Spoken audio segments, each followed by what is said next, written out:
Hi everyone, I'm Annalisa from C.A.C Global Solutions. I'm here with Brett for another episode of our podcast, Aviation Perspectives with C.A.C. And today we are going to talk about the FAA DAR process, and we are going to talk about it with Gina Trussell, who is an FAA DAR. Gina, thank you so much for accepting our invitation and for your time today. Hey, thank you for having me. I start all the interviews by asking, why aviation? How did you start? At the beginning, I thought I wanted to be a pilot. And during pilot training, I got bored of it really quickly. When I got past, when you just got to the part, you just had to build hours and build hours and build hours. But in the meantime, the degree that they had at the college that I went to was aviation science, which they later changed the name to aviation technology. Basically, A&P program plus the requirements to get a bachelor's degree. And they split it over 3 years at 3 to 4 hours a day, plus your other classes. So it was a really high class load. But most of us that were graduating from that program, it doesn't exist anymore, but have gone on to other professional jobs. Only a few of the people I know are actually mechanics. Most are in some kind of management at the age we are now anyway. Right. So I'm curious though, aviation mechanic jumping into a DAR role, very, very different. I mean, I know a lot of mechanics. I have an A&P myself as well. And the mentality, the drive to understand what airworthiness means and manage it is different than turning wrenches and troubleshooting and the mechanical side. So what drove you in that direction? When I got my first paying job, I was working at a repair station that dealt with turboprops, and it was a new world to me. We didn't talk anything about it in A&P school about leasing companies, Part 91 versus 121 or 135. And the majority of our customers were leasing companies and banks who were taking them from one operator and then taking them back to the manufacturer's basics and bringing them back current and preparing them for the next operator. So we were getting them, like, say, come off of this airline here. Back in the day, it was like off of SkyWest, and then it was going to ASA, which later became ExpressJet, things like that. And so I got to taste some of that kind of work, which it was good work. It was good heavy maintenance, working in the hangar, and eventually I made inspector. And it was when they added another inspector when we were doing a bunch of exports to Australia. And you had to verify every single serialized part on the aircraft and trace it back to the last shop visit or new on anything that was serialized. So it became a much bigger job than their normal exports. So they needed another person. So I was in the inspection department there, and I worked there for 10 years. And so we were developing the work scopes, inspecting the work of the guys, receiving parts, developing the 337s for modifications, because a lot of our planes were getting exported to other countries because turboprops were kind of leaving the US and getting replaced by regional jets. So you had to comply with importing requirements from other countries. Back then it was on microfiche, sorting around, trying to read the requirements, but having to install like HF radios, extended parameters on FDRs, for example, or converting to cargo airplanes. We did a STC project there as well. All right. So, Interesting. and that's where I first heard what a DAR was, because the boss of the company was a DAR. Oh. Okay. So we'd prepare the airplane for a C of A or an export, and then he would come in and tell me what I did wrong or how he wanted it done on some of the things that, so it was a group project, but that's where I first got introduced to being a DAR. Okay. All right. So I would like to ask you if you can define what a DAR is, because we have a mixed type of people who are following us. So some people are from the EASA world, some people are from the FAA. So it might be like DAR. Huh? What's that? Yeah, so it stands for Designated Airworthiness Representative. We are designated by the FAA to do airworthiness jobs on their behalf. So we don't work for the FAA, but we're authorized by them, and we have their training. They review everything we get assigned to. They review all of the work when we're done. And they also do oversights of, like, come and look over your shoulder on each function code that you have, like, once a year, to make sure that you are representing the FAA properly. but it's the longest title. There's so many syllables.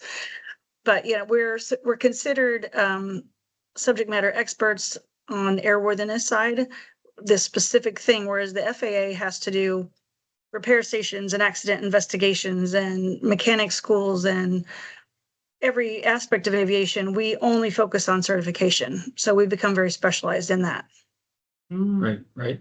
So I'm curious, as we talked about earlier, off camera, I've been a minister's delegate for Transport Canada, and we have different delegations. You just talked about functions. So how many functions are there that a DAR can be authorized to perform? Well, I don't know the number off the top of my head, because I don't have all of them.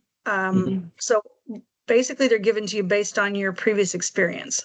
So I have, like, for airworthiness certificates, for example, I have piston, and then the next group is turbine powered up to 86,000 pounds. And then there's above 86,000 pounds, and that's function codes 101, 102, 103. And that's for either ferry permits or certificate of airworthiness. Export, same categories by weight. But then the function codes, there's a function code for issuing 8130s on parts, 8130-3 tags, which are either used for a recertification of a part. For like example, a customer has a part that only has a C of C, but their customer requires an 8130 to receive the part. Then we also do exports on parts as well. Okay. All right. Okay, so those are all functions that are delegated, or well, I use the term delegated because that's what I'm used to, but that you're authorized under by the FAA, right? So potentially you can issue an 8130, or you can do a conformity inspection on different aircraft that you have the authorization for. Is that right? Yes. So for example, I didn't have any previous experience on helicopters in my years of experience before I became a DAR. So I did not get the function codes for a helicopter. I don't have any experience on home built airplanes. Those kind of things. At first I didn't have experimental, but they changed the definition of what that was requiring and everything. So that is so I have a couple of the experimental function codes. But some people have all of them, including hot air balloons, gliders. I don't have either of those, for example. But I do small, medium, and large aircraft. Is that something that you can get over time if you get involved with helicopters, for example? Is it something that you can qualify for? It depends on your office of who's managing you. But in our office, they have said, like, if I was to go do an inspection, like go shadow someone on a helicopter inspection, maybe have an over the shoulder with the FAA while we're doing that, that I could add that function code. But so far I haven't felt the need to. I'm busy enough. Right. Okay. So I just would like to go with some sort of method. So I would like to follow a little bit the questions here, so that we can keep the discussion clear for everybody that is going to watch this interview. So how do you become a DAR in the first place? What is the process? What are the requirements? The process has changed. Back then it was on a paper application. I went through the FAA website and just found all of the information to apply, and a paper application which went into the FSDO, and there has to be a need in that FSDO. So right now, like, our office, I think, has around 10 DARs. We're down 2 from what we had before, but they haven't had a big drive to add more people right now. They just now came out with saying that we could use more in this region. But you put in an application in the designee management system. It's an online, it's dms.faa.gov.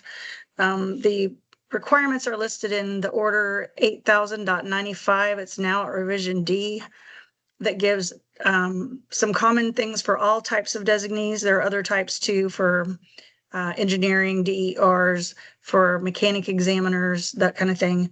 But the requirements in that are listed out with letters of reference and your proper experience. They used to say in there specifically number of years of experience, but that is not in there anymore. So it's going to be based on your resume and what your history and experience is, if they think you're qualified for what they need as what they need in this area. So like our FSDO, I work in the Atlanta FSDO, and this state only has one FSDO in the whole state. So if they had, like right now, they said, especially if they filled these two positions, if they had someone with helicopter experience would be preferred, because they only have like one guy with helicopter. All right. Okay. So the local FSDO, they basically designate how many DARs they will support within a I want to say region. I'm familiar with all my own terms, but so somebody that's interested can't just approach the FSDO and say, "Hey, I want to be a DAR. Here's my application. What are the chances?" Or how does that work? They can approach them, but they still have to apply through the designee management system portal, and it's going to ask them specific questions, just like an application, and then they're going to upload their resume and their letters of reference and that kind of thing. So they could start with the FSDO. I did read today that in the new procedures, they have to update their application once a year for that application to stay active. Now, you mentioned there has to be demand. With our system here in Canada, there also must be a demand, but you have to be involved in, I forget if it's 2 or 3 within a 2-year period. Otherwise, you lose your delegation. Do they have anything like that, like for currency? They will look at how active you are. When I was first starting and still trying to, build a customer base, then, having few activities going on, they're like, well, if you're not actually doing anything, why are we expending our resources to manage you? Right. So there is something in it that's stated multiple times that it's also their ability to manage you, because your managing specialist who manage you personally has to have been through the training for certification in Oklahoma City before they can be your advisor. So if you don't have enough people working in the FSDO that haven't had that training, then they can't take on anyone else, because they have all their other duties on top of it. Right. All right. Okay. So obviously, you have to be an American to apply for a DAR, obviously. Well, it doesn't say that now. It used to say that you had to be an American and you had to hold an A&P and you had to have certain years of supervisor experience. It doesn't say that in the latest revision that I just went through again this morning. You do have to read and write and understand English, and you have to have the proper experience. So like if you were a person who didn't have a license at all from any country, I don't believe you could apply. Okay. Interesting. Yeah.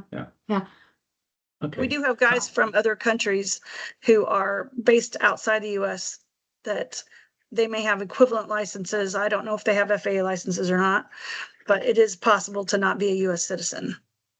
Okay, like you say, that must be fairly new, because I looked at this a number of years ago, and that's, I mean, I have an FAA A&P, but that's the one thing that stopped me, is it said American citizenship was a prerequisite. But interesting. So after you put your application in, do you have to do a written test, a practical test? Like you have to show your examiner that you can expect an aircraft? Do they review your paperwork? So there's 2 parts on that. You'll have a formal interview with the FSDO, and they may see whether you know what you're talking about or not, whether what you say matches your resume and what matches what you have in the application. But there's also, even if they agree with you, then you have to go to Oklahoma City for 3 days of training, and you have to pass that test. There's an online course first that's like 8 or 10 sections, and you have to pass that written test. I usually suggest, if you're applying, to go ahead and take that course first and put that certificate that you've already finished part 1 in with your package, that you're already showing that you've got incentive and that you have gone through some of the work and found your way through it. Then when you get accepted, you have to go to Oklahoma City before you can actually act as a DAR. And that's a 3-day course. And then once you become a DAR, the first time you get approved, it can only be for 1 year. And then that gets renewed. You go through a system to renew that, and which function codes once a year that your FSDO will decide Yes, we're doing it can be up to 3 years, but you have to have recurrent training in each of your function codes every 3 years as well. And you have to attend required meetings there's an annual meeting at each FSDO once a year where you discuss what the FSDO policy is versus what the rules are. Right, FSDO right. may have additional requirements or something. Right, and I suspect that, I mean, if it's anything like Transport Canada, from office to office, that can be different potentially as well, right? Yeah, we always joke about the 52 individually owned franchises of the FAA. Yeah, for sure. Okay. You can't get So people to agree within the same FSDO, let alone FSDO to FSDO. I know. So I understand you're based in Atlanta. So if you would move from Atlanta to another state, another region, can you still have your DAR license, or you have to reapply or do a familiarization or whatever? Yeah, it's not a license, it's an authorization, but yeah, I would have to apply in the other states.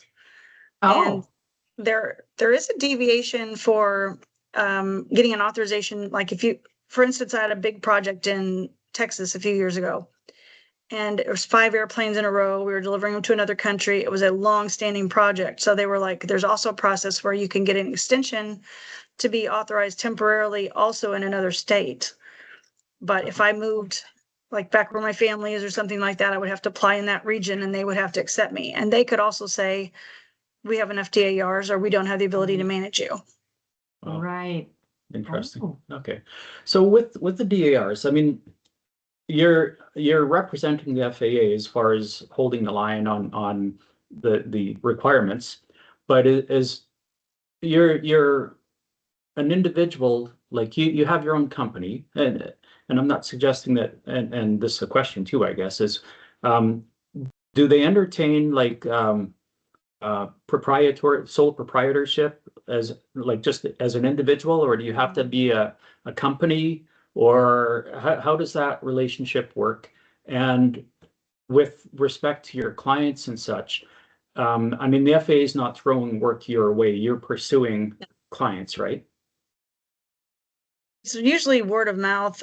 There's no hard, fast rule about whether you have your own company or you just use your name for billing. Most people develop an LLC for tax purposes, just to track it with an accountant to keep it separate from their personal finances. But other than that, there's no requirements and they don't get in your business about that. Okay. Mhm. In Canada, an MDM can be either an individual that works completely independent on their own, or they can be associated with our equivalent, an AMO, our equivalent of a repair station. Is it the same? Does it work the same in like if you have a large AMO that does a lot of that kind of business, can they request that they have their own DAR? It doesn't usually work that way. I worked for an airline when I first became a DAR, and we had to go through legal to make sure that, you've got to have on your FAA hat when you do these certifications. And they want to make sure that you are not you're working in the interest of the FAA and you're impartial and you have integrity about your job that's separate from the company you're working for, whether that's a leasing company, a bank, or a full-time employee. I know several DARs who have full-time jobs. Some of them do DAR work for the company they work for, and some of them don't. It just depends on what you're comfortable with, what your office is comfortable with, I suppose. Mhm.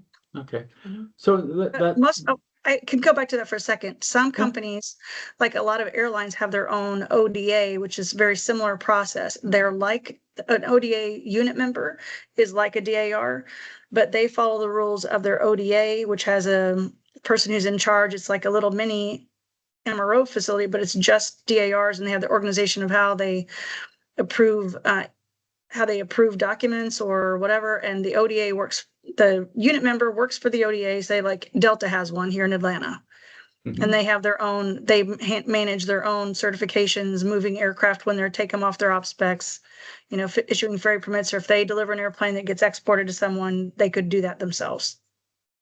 okay. And most of the airlines have that. Yeah, yeah. Well, I would think they don't want to wait on individuals that potentially are working for different people and they have to get in the queue, right? So, Right. Okay. Now that actually raises another question for me. Again, there's some similarities, but apparently a lot of differences as well. With the Canadian version, the MDM, we refer to the term indemnified by the Crown, which means that in the performance of exercising your duties delegated by Transport Canada, if there's any error or omission, then the government indemnifies you, and they will actually act on your behalf for defense counsel if you're being sued. Is there anything like that with the FAA, or are you out on your own? I think you would have to hire an expert witness that knows the FAA to help you, but generally, no. FAA doesn't get involved. I mean, they would defend you as far as within your own department. If someone in a different FSDO or IFO had an issue with something you've done, then your office would defend or say, that person did something wrong that way. But if it was someone like an airline or personal owner, no, they don't. It's not advertised that they would do that for you. And if you made a big, huge mistake that was a lawsuit, you're on your own. Like they couldn't necessarily sue the FAA. They would be suing me personally. Okay. Yeah, as far as I understand. Yeah, that's quite different, because I just actually was just going through a delegation document about Crown liability in Canada, and it's if you're being sued, then it's the equivalent of Transport Canada being sued as well, even though you're a private individual or a private company. So it's interesting. Yeah, very. Also, the entire process, how you get to the DAR position, it's very different from the MDM. It's very your process is very regimented. Yeah. Wow. Yeah, and actually, what you're authorized to do is quite expanded over what we're allowed to do. Like basically, we can issue C of A's, we can issue exports, and that's it. Whereas a Form 1, our Form 1 or your 8130, you're not allowed to do anything like that. And I mean, I've been involved as well in the past as just a private individual, as a subject matter expert in supporting our certification branches in doing certification exercises, but you don't do any of that stuff. Like that, you would never make a determination of compliance of any sort on their behalf. A different type of DAR that does that. So I'm a DAR T, and I don't have any idea what the T is supposed to stand for, but that's for it's basically used aircraft, and it's a maintenance DAR. And there's a manufacturing DAR, a DAR-F, that does certifications and conformities. Okay. So I suppose those are two completely different processes. I mean, similar, but different processes, different requirements, qualifications, and etc. So they would work on new aircraft that have never had a certificate of airworthiness from any country before. For example, like we have Airbus in Alabama. So the Airbus DGAC person would come in and they'd issue their certificate of export to the US, and then the DARF would put a C of A on it for the US, because it would be its first C of A. Interesting. Okay.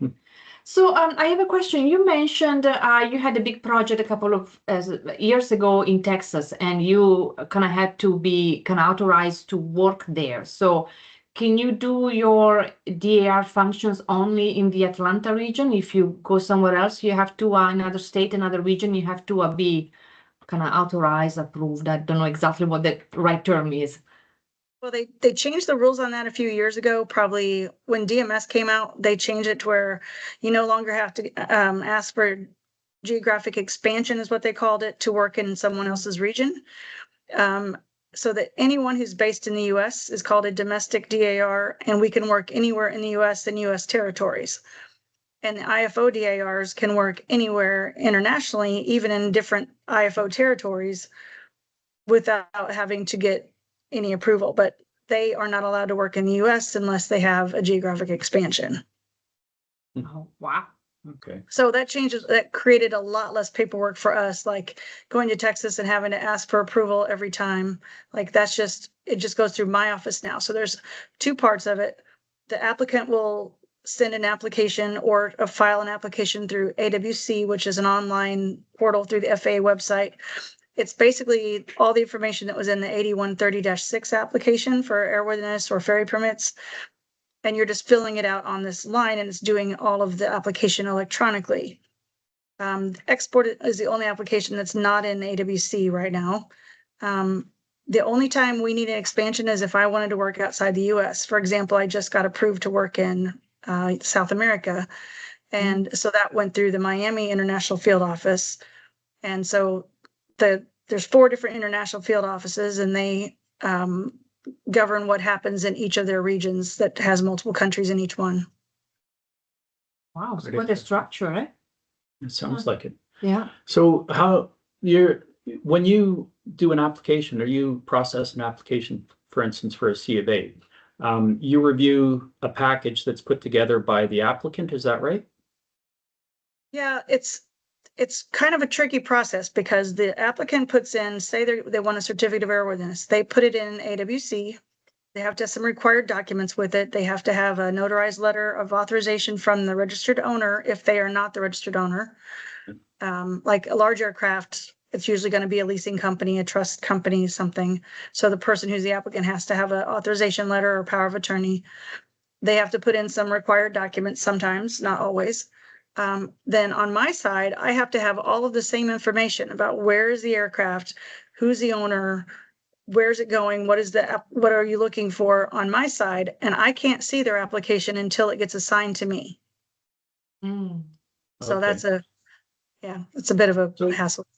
So it sounds a little bit like putting the cart before the horse, or chicken before the egg, because I mean, potentially you're dealing with a client that has already hired you to do the import on an aircraft, I'm presuming. And then they have to go to the FAA and put in an application. And then in turn, the FAA has to know that this is an aircraft that you need to be assigned to. So like, can they choose to say, well, no, you can't manage that aircraft? They can turn you down for a project, but it doesn't happen very often.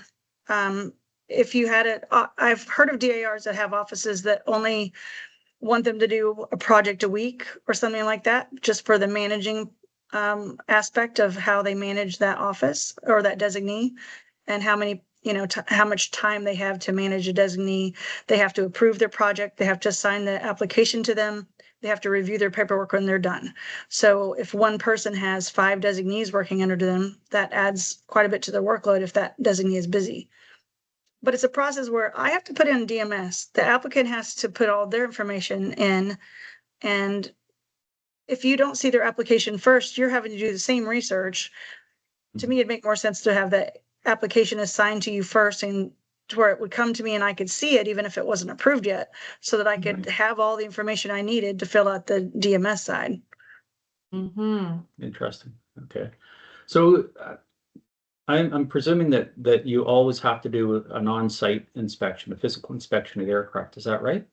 That's correct. Yes, it has to be in person. They just changed the rules in the last revision of 8130.2, which is the order of the regulations of how we do our certifications, to where even an FAA person can't issue a special flight permit without looking at the aircraft. And that used to be something that they could do. They could ask specific documents and issue it remotely. And even they can't do it remotely anymore. Interesting. So how that worked during COVID? During COVID, they did allow that that was part of why it was in the order. They even let designees do it remotely for a while. Not that I ever did. A lot of people were like, no, I don't trust it if I don't see the airplane myself. But we have to do physical inspection as well as the record review. Oh, okay. So when I know for us, when we're talking about a record review, I mean, basically it's a sampling. I mean, we're not the ones that put the package together for the import or the export. That has to be completely independent. We can't be involved in it in any way whatsoever. It can't make any sort of attestation. Same. Yeah, okay. So when you look at a package, you're simply sampling it then. You're not going top to bottom through the entire package, is that right? It depends on the project. It depends on who the customer is. If you have a relationship with them and you know, like I recently did several returns in a row from one airline, and it was all through the same leasing company. So once you reviewed and all of the airplanes had the same exact mods on them, done per the same exact EO. So because they were coming out of some of them were going to other countries, they had different requirements.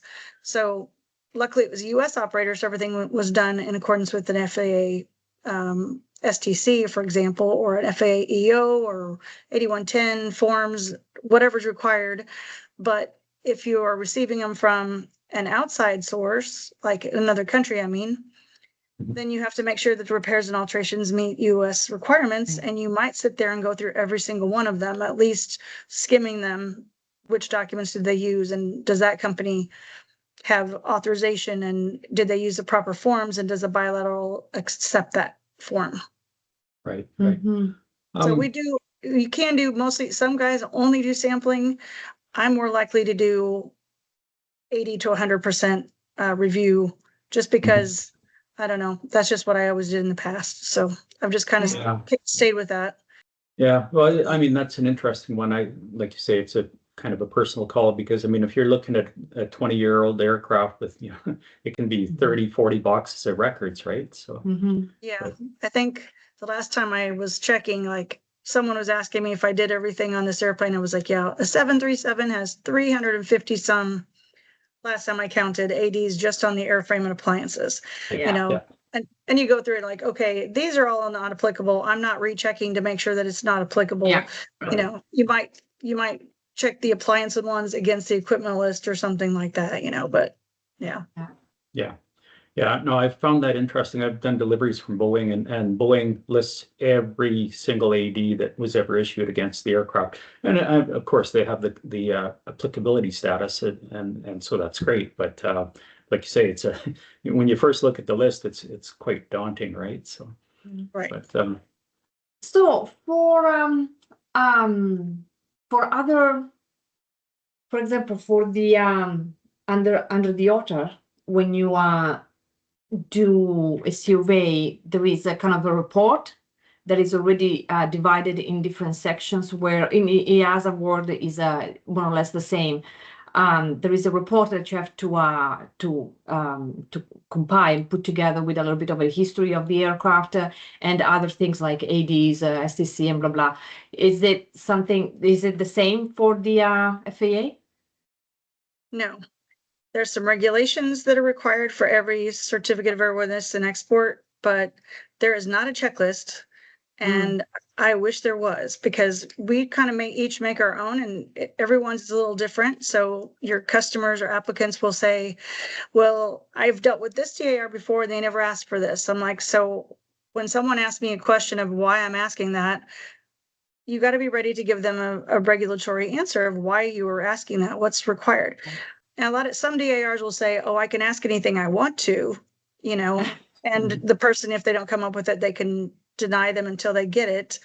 But I just feel like it's better to stick to the regulations and let that be your checklist to get through. Because if someone asks a DAR for a question and they can't give you a reference of why, you can complain. You can say, oh, I don't have to have that. Show me show me the regulation of why I have to do this.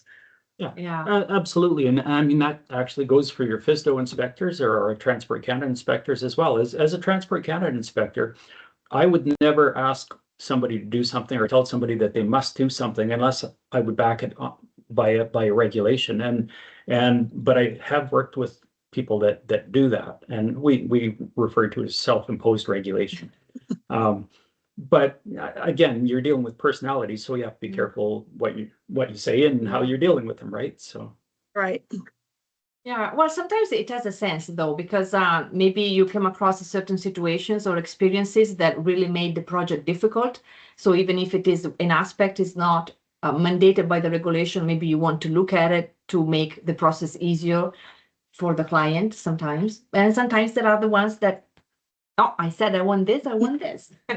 Well, every regulation is different too, right? Like, for instance, the overseas territories, it's a mandatory requirement that you have an airworthiness directive list. Whereas Transport Canada requirements are that you must have a record of compliance of those that are effective. So, I mean, it only makes sense that you would maintain a list and with the status, because it's if you ever get asked of the status of something, well, you just refer to your list, and that drives you in the right direction, right? But there's no requirement actually. So it's a lot of it's interpretation. Yeah. But I'm curious for exports. The way our regulations are written, and to me it's a bit of an error, but you're supposed to attest to the fact that the aircraft meets the requirements of the importing state.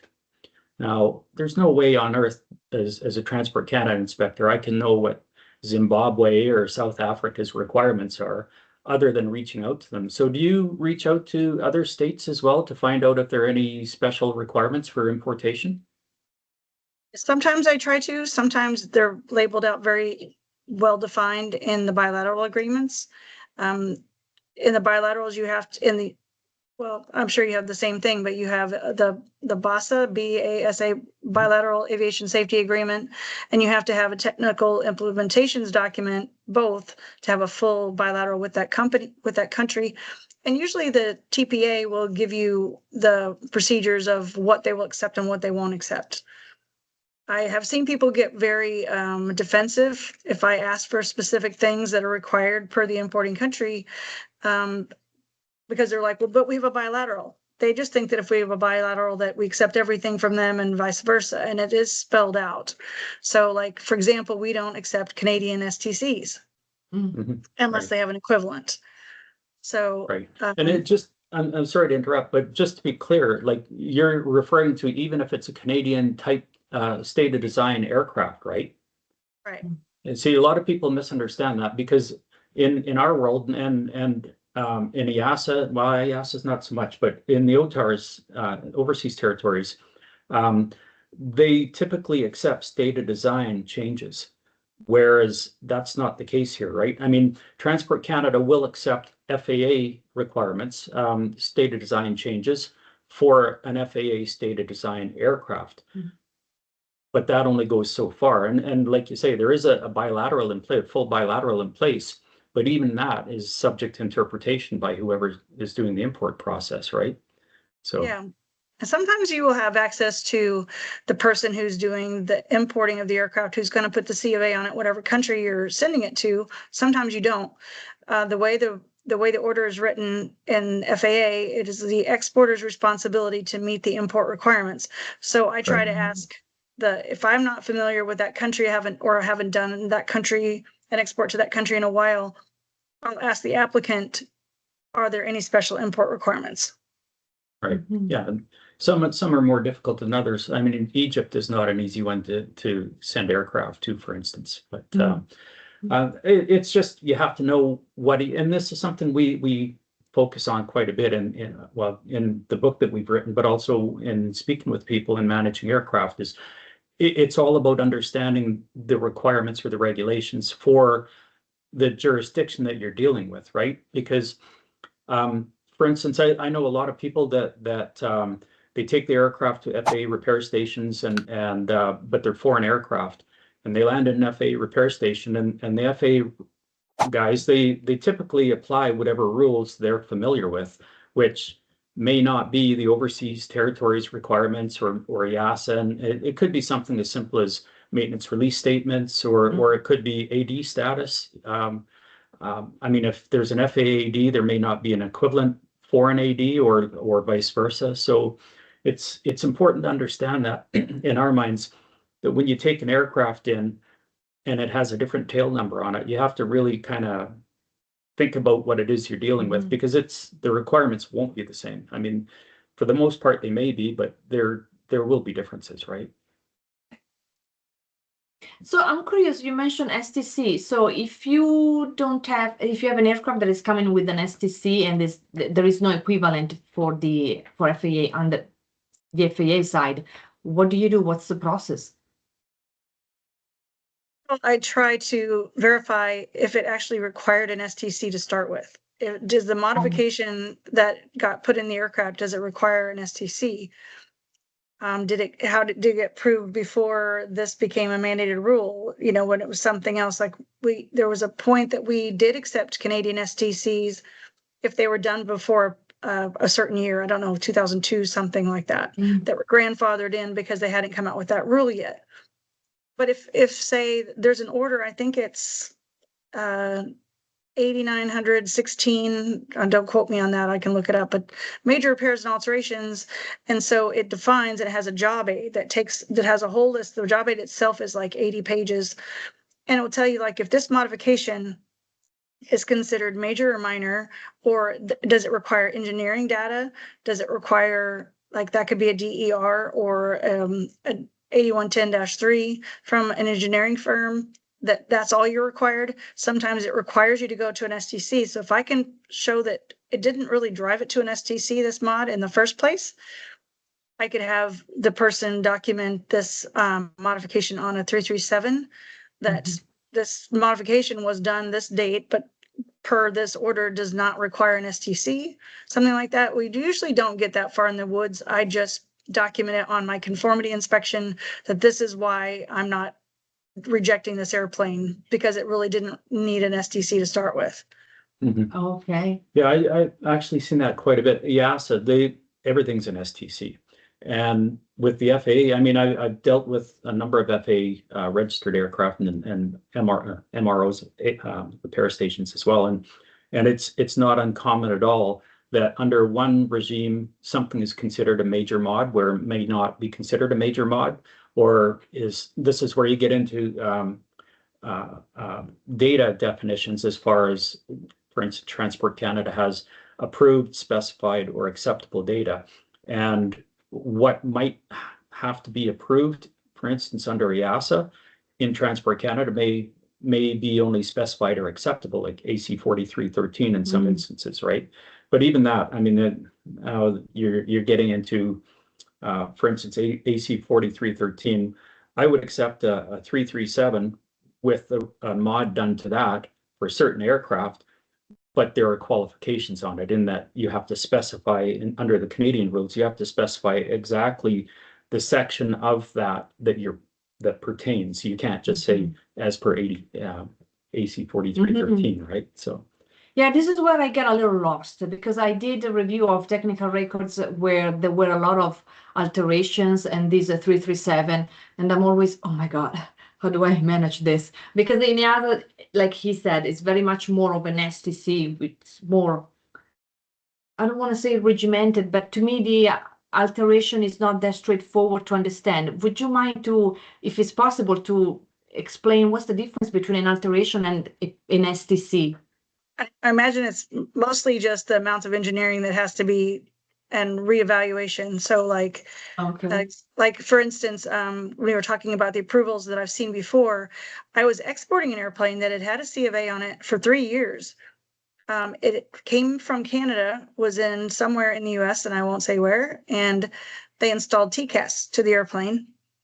And the FAA gave it a field approval and signed it in block 3 of the 337. Which is normally an acceptable way, but under the order that I was just speaking of, major repairs and alterations, a TCAS installation of any type drives it to an STC.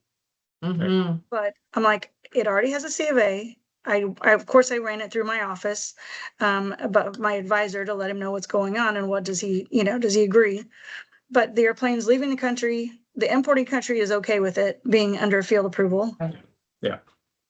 So I think it's more about, like, if you have to have stress analysis, electrical engineering, it depends on the amount, like it's not my area of expertise, but if you put in a STC application, for example, I had an airplane I worked on several years ago that had an STC from Spain, but it was before it became EASA. So to get it approved, it wasn't approved in the FAA. They didn't have an equivalent. It was a big cargo door. So lots of engineering, lots of documentation. They had to resubmit under Spain for an STC to renew their Spanish data. And then, of course, that cost money to do that. Then they had to apply for a new STC or revision under EASA, which cost even more money. Yeah. And that process took over a year. We were at 2 years when the applicant gave up and sold the airplane to someone else who accepted it as it was. And the Wow. FAA still, at the point, FAA was still backed up on STCs and was taking a very long time to approve them. But they required new engineering data in both of those packages to be able to do it. But the FAA is free, but it just takes longer. Well, it's interesting that this whole concept, because I've run through it myself in industry where we were exporting an aircraft from Canada into the US that had 6 LSTCs, serial number specific STCs, which Right. of course are not accepted by the FAA. So our only option was to deal with the FAA ACO, or one of the ACOs, to have these LSTCs accepted or familiarized into the US, which, like you just pointed out, it took such a long time that the buyer of the aircraft walked away from it. It just wasn't going to happen. But a couple of things I learned about that. On one hand, when you do that, if you submit anything to the FAA as a foreign applicant, it takes much longer than if you're an FAA resident. If you got an N number on the tail of the aircraft, the timelines are completely different.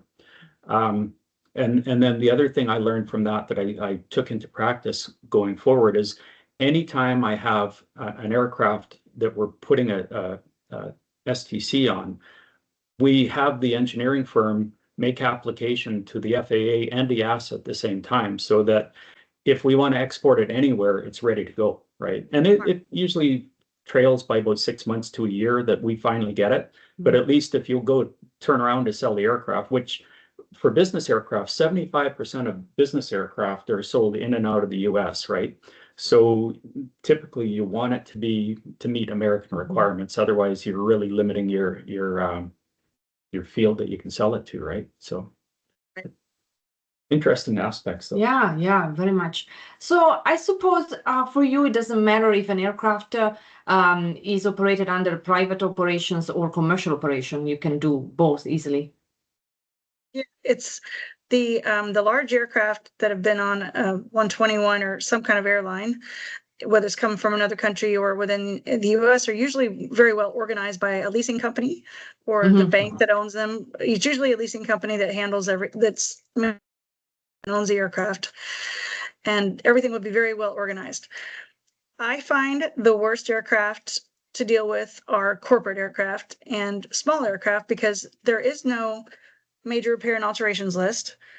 They don't have any idea that there are flight manual supplements that are required for modifications that they've done. They've usually overrun ICA's instructions for continued airworthiness for STCs, recurring inspections, and say eddy currents and things like that. And it's just not like they say, oh, it's in CAMP or it's in whatever program they're using. They just mean it's in a computerized program to track all their maintenance. And then you open up the document, they give you a password to get into it temporarily, and you try to hit the links and there's nothing attached. There's no document. So you still have to compare it to the actual records. And they're like, a lot of these are on 135 operations. So the oversight is a little less on the 135s sometimes. It depends on where it is and how established the company is, or if they've been around for 50, 60 years. But there's a lot of things that and everyone's capable of missing something. But FAA people only have to go to, some people never have to go to the aircraft certification courses that we have to go to.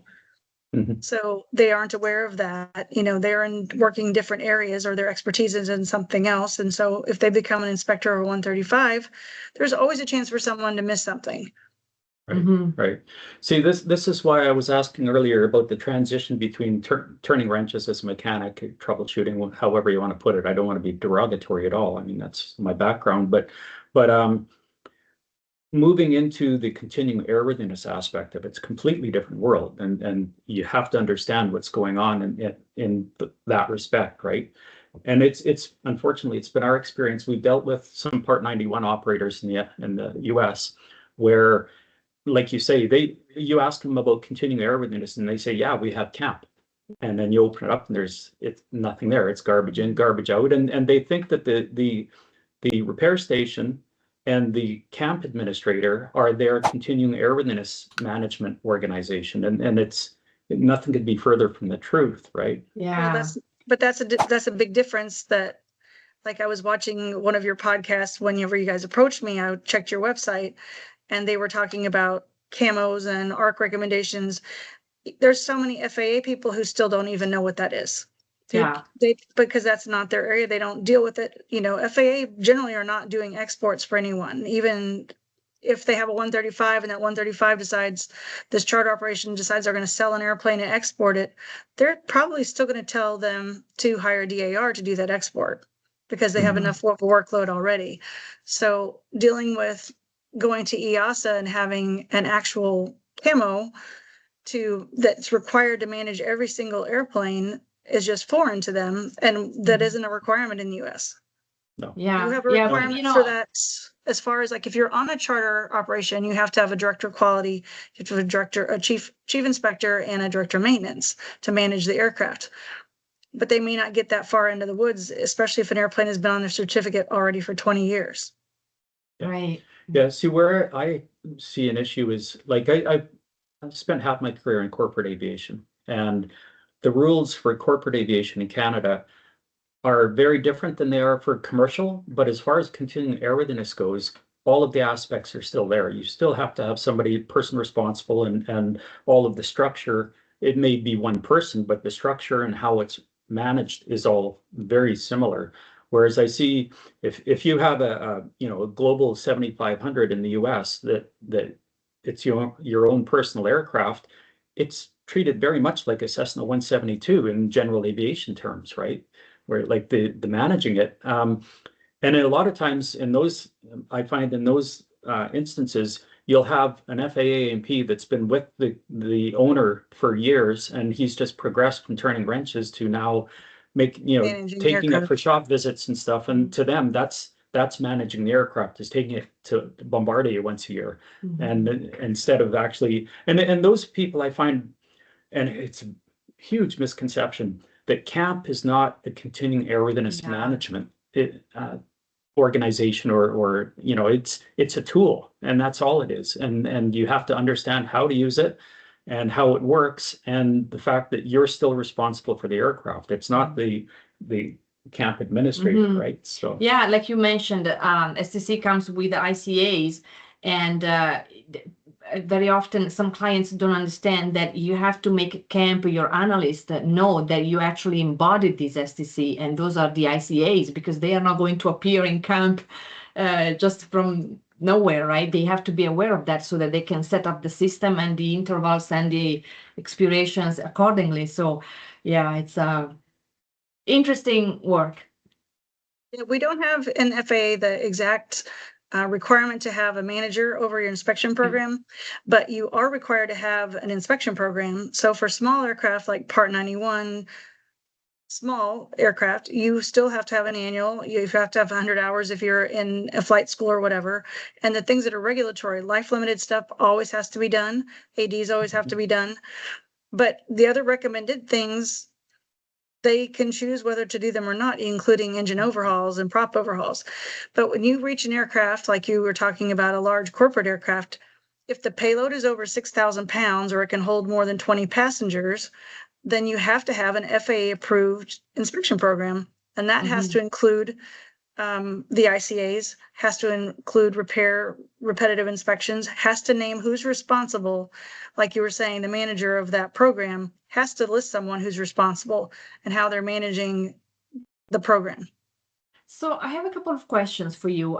One, you mentioned that you might be able to reject an application if you see that it's necessary to reject it. So what would be the process for the client if you reject the application? You have to list a reason. You have to give a letter of why you're rejecting it and what the unsatisfactory findings were. They can choose to correct those items, or they might cancel you and cancel the application and try to apply with someone else. So if your findings were serious enough and the person was adamant that they didn't want to correct those items, and or they fired you as a DAR, you would submit that letter to your local FSDO, who would then put that airplane on a watch list.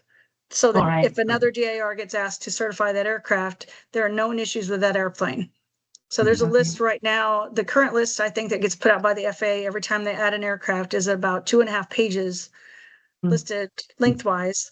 And it just says who made the airplane, who said it's got put on that list. They don't list why.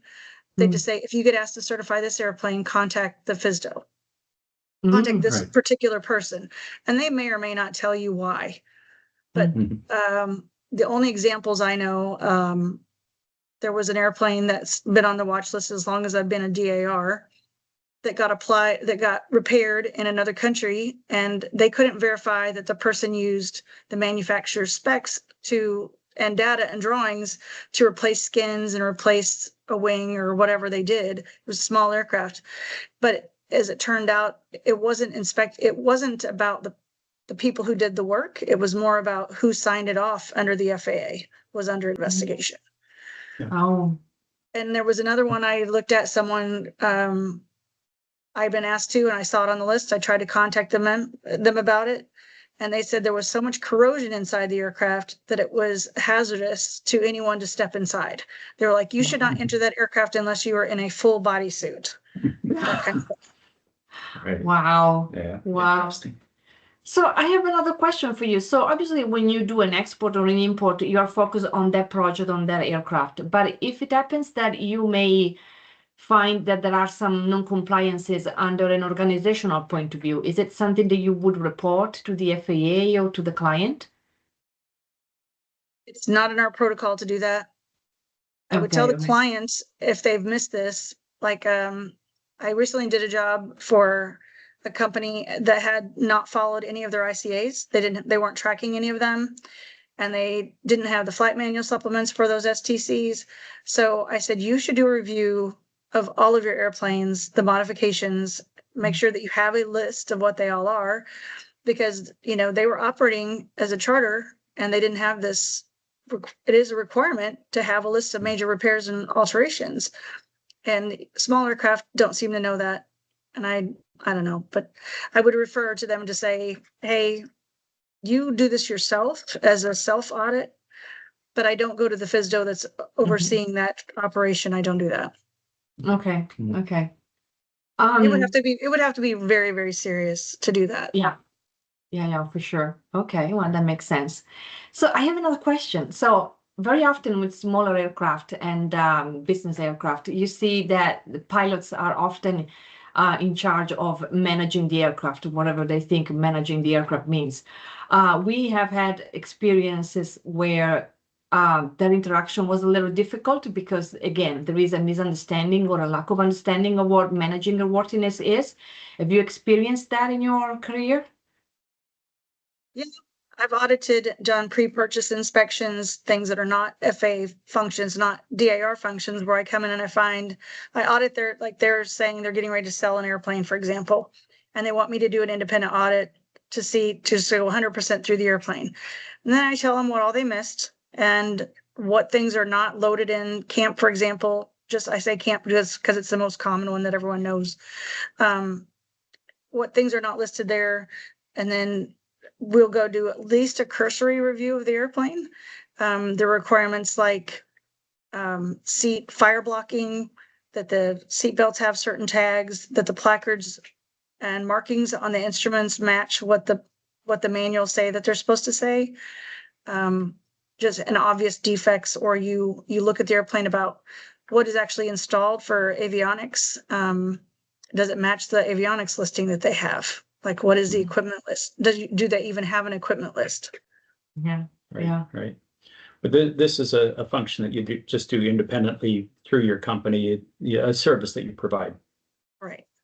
But if I'm dealing with a certification, a C of A or an export, for sure I'll tell them, and they have to correct those items before I can issue that certification. Right. So I'm just curious, just touching back on Annalise's comment about if you see something in your travels that's organizational related. An example came to mind where Okay, so you're looking at an aircraft and you're sampling the records, and you did say, just as an example, you see that the torque wrench that was used or the cable tensioner that was used on a certain aspect was out of tolerance or was out of calibration. I mean, I'm presuming, one, you won't accept the work that was done because it didn't meet the standard. But I guess at that point, you just advise the client or the organization that they have an issue. At that point, if it's that kind of an issue where it's not on the applicant, it's actually the organization that did the work, then of course, yes, I would go to the chief inspector, for example, and say they're using the wrong revision of this document. It doesn't have the right findings, that they're using outdated reference material, or the torque wrenches they use don't have any system for following them. Something like that. I would try to address with them so they wouldn't make the same mistake, because generally most of the time it's an FAA authorized repair station. So you want them to not make those mistakes with other country airplanes either, that make the FAA look bad, Yeah, overall. for sure. Yeah. Yeah.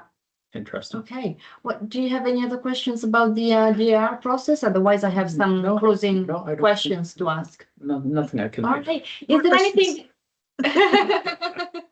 Well, it was quite a surprise. I'm happy we are having this conversation, because it's quite a process, quite a system. I am very surprised. I didn't know. So, Actually, I would like to just touch on a couple things. And that is the people's understandings of the 337 and the 8110-3s.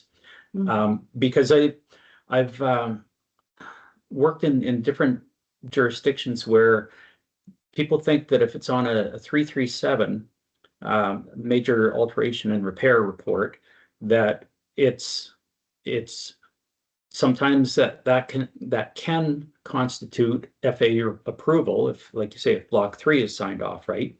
But you brought up an aspect that I think is interesting too. That see, and this is why I'm touching on it, because as a foreign authority, if for instance I'm doing an import on an aircraft and it's got a 337 that has Block 3 signed off, or it's got an 8110-3 supporting a 337, then I take for granted that a DER with the appropriate designation signed the 8110-3. But what I got from your example is the 8110-3 should have never been signed to start with, because the alteration didn't qualify for an 8110-3 for a field approval. It should have been done, or I'm sorry, not a 8110-3, but 37. It shouldn't have ever qualified as a field approval on a 337.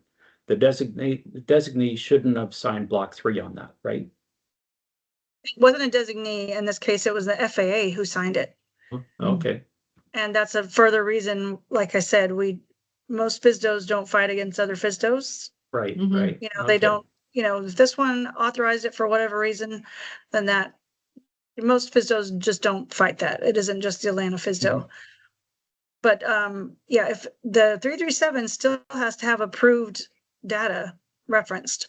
So like you said, it could be something AC 4313 that's so minor in effect that it's not changing anything about the actual type design.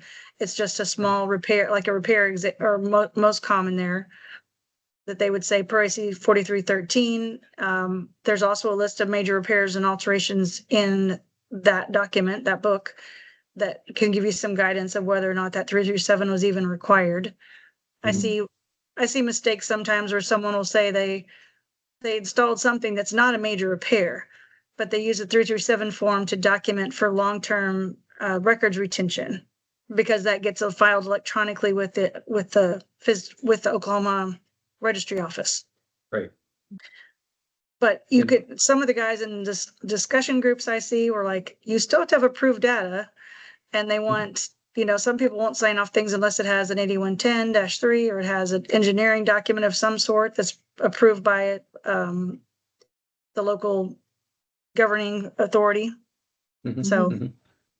Okay, yeah, I mean, you bring to mind, I've seen examples of 337s where, it could be a sketch of an electrical diagram with Block 3 signed off, and that constitutes FAA approved data, right? I mean, potentially. Mhm. It's but yeah, as a foreign regulatory authority, I think a person has to really think twice, think long and hard when you accept these, because for instance, a lot of people don't even realize that like at 8110-3 is data that's being approved. It's the tool for a DER, a design engineer or a designated engineer representative to approve data. There's a whole list of designated engineers and what they're qualified to or authorized to sign, right? So, I mean, even flight tests, some designees can sign off flight tests. There's all kinds of things. But I've actually I was involved in an aircraft, a large aircraft, that was being imported, and they were putting on a TV antenna on top of the roof, great big blister. And I went to Dallas, and I was asked to support a flight authorization for a flight test on this aircraft. And I said, okay. So they were using an FAA DER, and I said, so where's your approved flight plan? And they all looked at each other, and I said, well, I can't authorize something if I don't have some data to support it, right? And then it went downhill because these people, the DER was for a foreign aircraft, you have to work with an ACO. The ACO wasn't even aware of the project, and My. he couldn't issue a flight authority or the flight plan for the aircraft. It wasn't designated to even do that, so the whole thing just went downhill.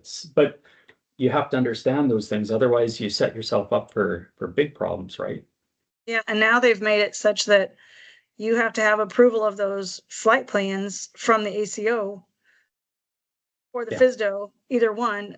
That didn't used to exist on experimental. Now on experimentals, you have to have that flight path plan for that owner who says they want to fly exhibition, that you have to have that approved, and that can take a couple of weeks or a couple of months to get approved.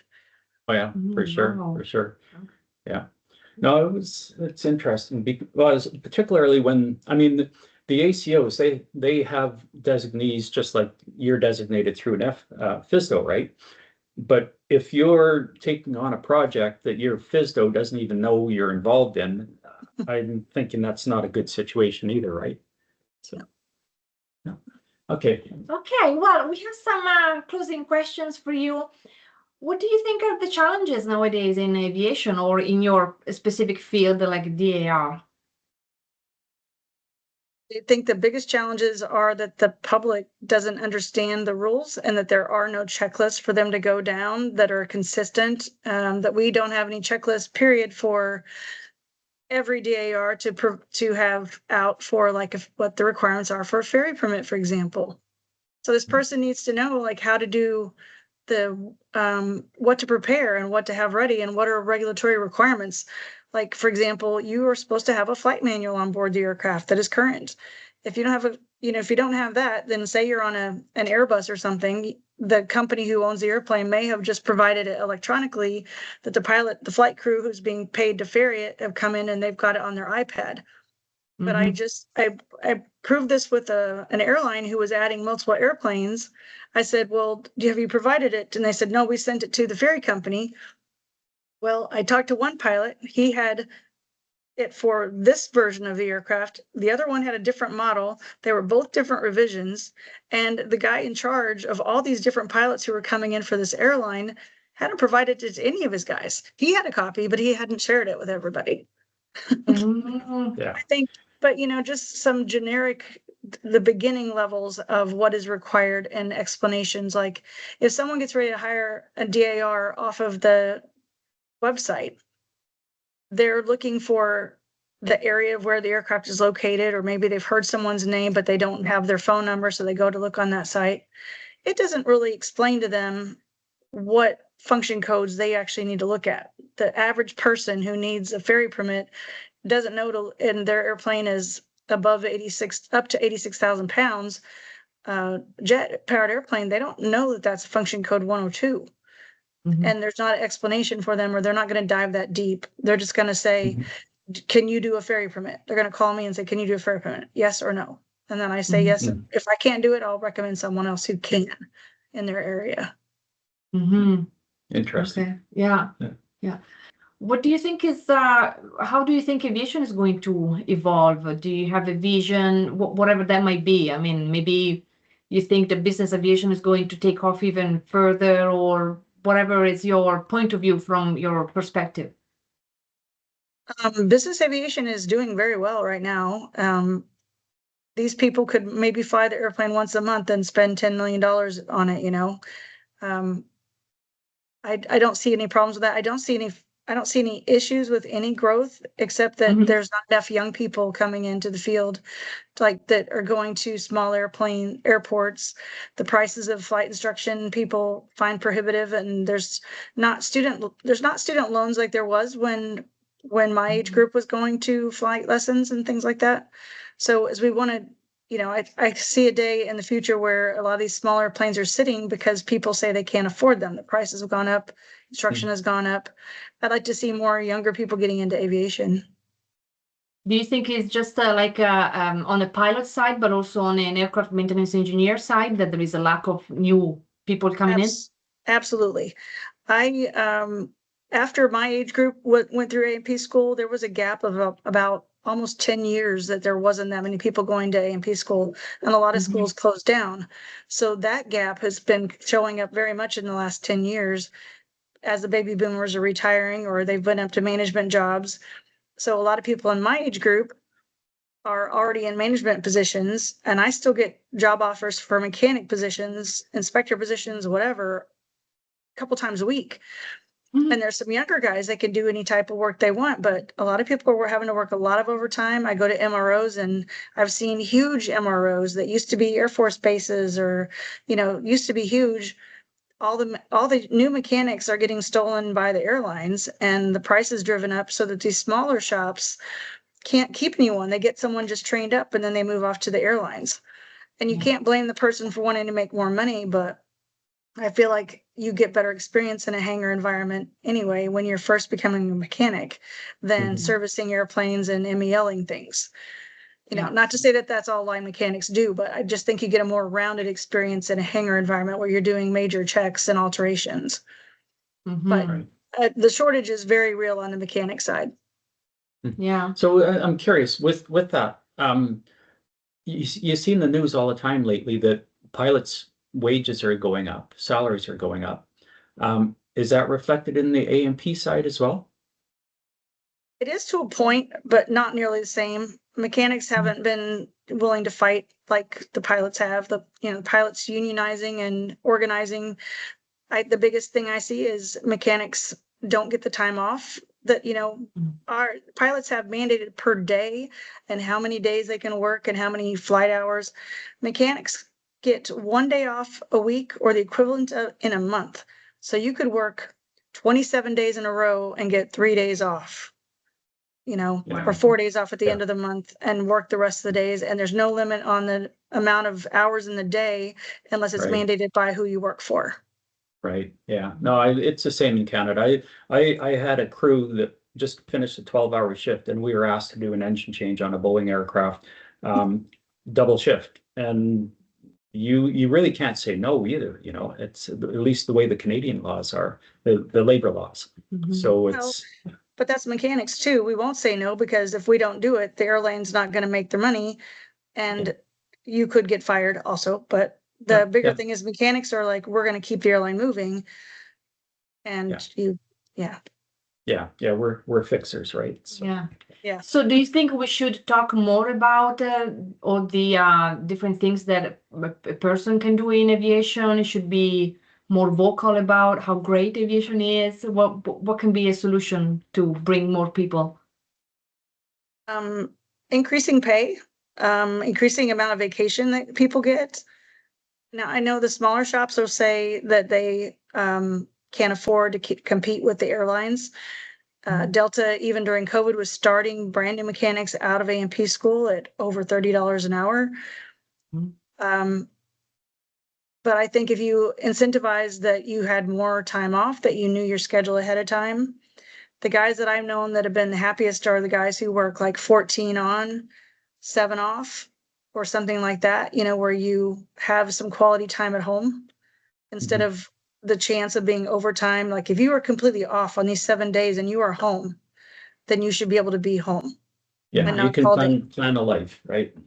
So, Yeah, a lot of the contract mechanics I think are doing well. I think that basic beginning A&P prices, salaries should be the same no matter if you live in a big city or small city, because that would drive people to come in and that would keep people from leaving the area that they actually wanted to live in, like where they had land. If they wanted to live in Michigan and where they could fish and hunt, and or if they wanted to live in a big city, that at least the minimum would cover their, if you lived in a big city, would cover that amount, but it should be the same pay for the guy who's living in the middle of nowhere. Yeah, mhm. yeah, yeah. And I Very think that would true. help. I think that would help the industry all the way around. Yeah, Right. yeah, absolutely. No, I agree. Yeah. Okay, well, Gina, where people can find more about you? You are on LinkedIn, so we connected there. I know you also have a website. I do. It's ia-360.com, which stands for International Aviation 360. Is just a name we came up with several years ago, and trying to do some work internationally as well as here in the US. I don't do a ton of outside the US because it comes as approved, but we do a lot of consulting, and I have some people who work with me, other DARs, that once I became busy enough, I could pass off some work to them and say, hey, this guy is very easy to work with, or he's in your location, and try to make it easy. And we do try to have some kind of checklist for our customers that we have repetitive and leasing companies we're dealing with, and a lot of repetitive corporate and commuter size airlines too, that we try to have the same rules and keep the same prices among us all. And so that makes it easier for them to know what to expect. You know, I find that interesting because the MDMs in Canada, I find are very close-mouthed. They don't share what each other is charging. It's nobody wants to let anyone else know, which is unfortunate. I think wages could be higher if people just shared what's out there, you know. Yeah, or like I know some guys that working and they all work out of the same FSDO, so they just talked amongst themselves. There was 3 of them, and they just set their prices exactly the same, so you weren't choosing one guy over the other to undercut the other price. Right, right. Exactly, Yeah. exactly. Okay, well, anything else you would like to add? No, I would love to have your checklists for what you're doing on a C of A or an export. Yeah. Mhm. And any other checklists you have. I'm always trying to improve ours. Yeah, sure. Yeah. Absolutely. Absolutely. I'd be happy to send some documents your way. Transport Canada has a fairly good generic guidance document, and some of the overseas territories have some good documents as well. So we'll pass it on, and hopefully you can make some use out of it. Okay, well, Gina, thank you so much, and we'll put all the links of your company and all your contact information in the video, so that people can reach out to you if they need a DAR. And well, thank you so much for your time. Appreciate that. That wasn't the purpose of me doing this interview. Appreciate the discussion. Thank you. Thank you so much. Likewise. Thank you.